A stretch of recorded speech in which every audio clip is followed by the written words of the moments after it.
Jemi në fushat zgjedhore, a përfshihen komunitetet fetare, përfshihen në këtë sferë, do të thënë tjetës publike të zgjedhjet, pra u vinë mesazhe në mënyrë ose në tjetër mbështesni këtë apo atë krahët politikës? Dgjoj se të ndërpres vetëm me fjali, sot s'ka grigj, sot ka celular edhe dalje për 2 sekonda në mediat.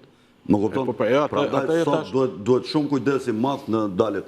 Nuk ka ajo ish me 10 veta, ajo ish me 20 veta. Pa, Alfredi po predikon, dhe më thënë, qetësi, pra këto mesazhe nuk duhet të jenë publike se rezonojnë me atmosferën e përgjithshme që është para elektorale. Pa juve bini dakord me këtë predikim të jo predikatorit?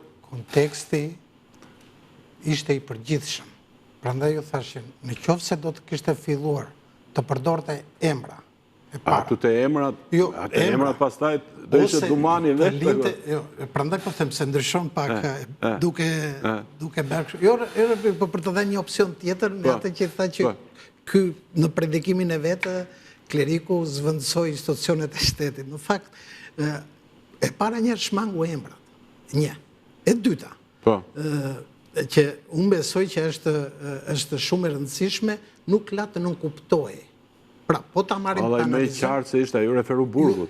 Jo, Burgu, po Burgu është një në kontekstin, pavarësisht se, këtu filloj problematikat që kemi shpeshe në shoqëritë se si mendojmë. Domethënë, po t'i referojmë sot, të themi një shprehje ose një fjalë, Burgu, duke nisur për situatë caktuar në vetë mendje diku.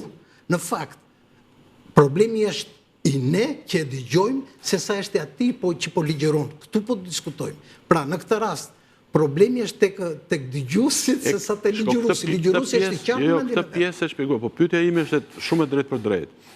Pra, ky është një komb i vogël, shoqëri e vogël.